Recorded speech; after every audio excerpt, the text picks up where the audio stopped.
All right, welcome. Today, we're jumping back in time to the turn of the 20th century. We're going to see how this absolutely frantic global race for empires didn't just build fortunes, it actually forged the rivalries that would set the entire stage for one of the biggest conflicts in human history. So, how in the world did we get there? I mean, what was it about this global land grab, this hunt for colonies, that cranked up the tension so high it literally put the world on a path to war? That's the big question we're going to unpack together. Okay, so to get this, you have to picture the late 19th century. This was a time defined by a massive, global grab for power. The great powers of Europe were in an absolute frenzy, just carving up the globe in this really high-stakes game of expansion. And this whole frenzy, it has a name: imperialism. Now, the definition you see is all about extending power and influence.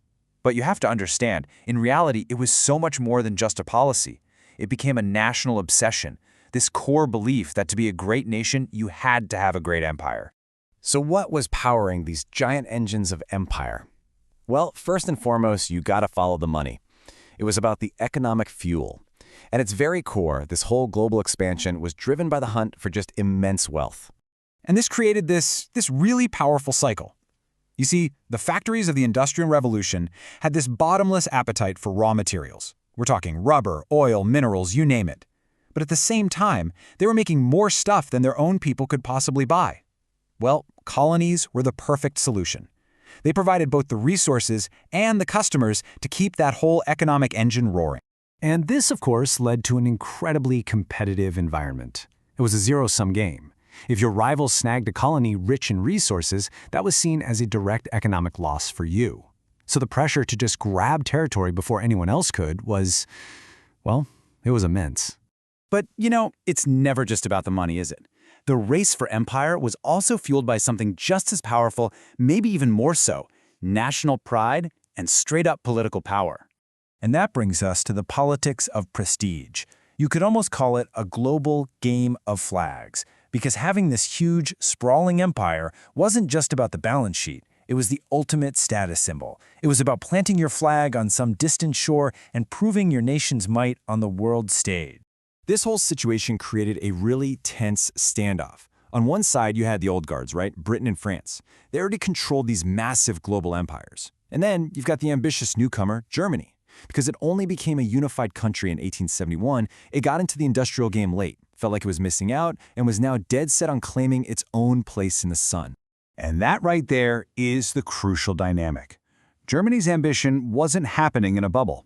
Every single move it made to build an empire was seen as a direct challenge to the established powers, which just dramatically ramped up the tension and the distrust all across Europe. Now, these weren't just, abstract tensions or grumpy diplomats, no way. These tensions boiled over into very real, very dangerous international crises.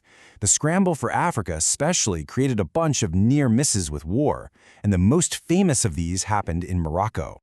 Just look at this timeline. Twice in only 6 years, Germany purposefully starts a crisis by challenging France's influence in Morocco. In 1905 and then again in 1911, these confrontations brought Europe right to the edge of war. These were high-stakes power plays basically designed to poke the bear and test the strength of the alliances that were forming against Germany. And yet, they managed to avoid a full-blown war both times, but the damage was done. These crises left some deep scars. They hardened the hostility between Germany and the Anglo-French alliance. But more importantly, they left both sides completely convinced that a major war was no longer a question of if, but when. So let's pull back for a second and look at the bigger picture. Because of imperialism, the rivalries between European nations weren't just a European problem anymore. The entire planet had basically become a chessboard for their competition. These rivalries weren't just stuck in Europe, they spanned the entire globe. The fight for influence was just as intense in Africa, Asia, and the Middle East. And this had a critical consequence. Any war that kicked off in Europe would not stay in Europe. It would instantly go global, pulling in soldiers and resources from colonies on every single continent. And that, right there, is the ultimate legacy of this whole era. By 1914, decades of this imperial competition had created a world where the great powers saw each other as rivals, not just across a border, but across entire oceans. Every little move in Africa or Asia was seen as a potential threat right back home in Europe. So the hunt for colonies had basically loaded the gun. It had created the alliances, it deepened all the mistrust, and it turned the entire world into a powder keg just waiting for a match. The board was set, the pieces were all in motion. The only question left was, what would be the final spark to set it all off?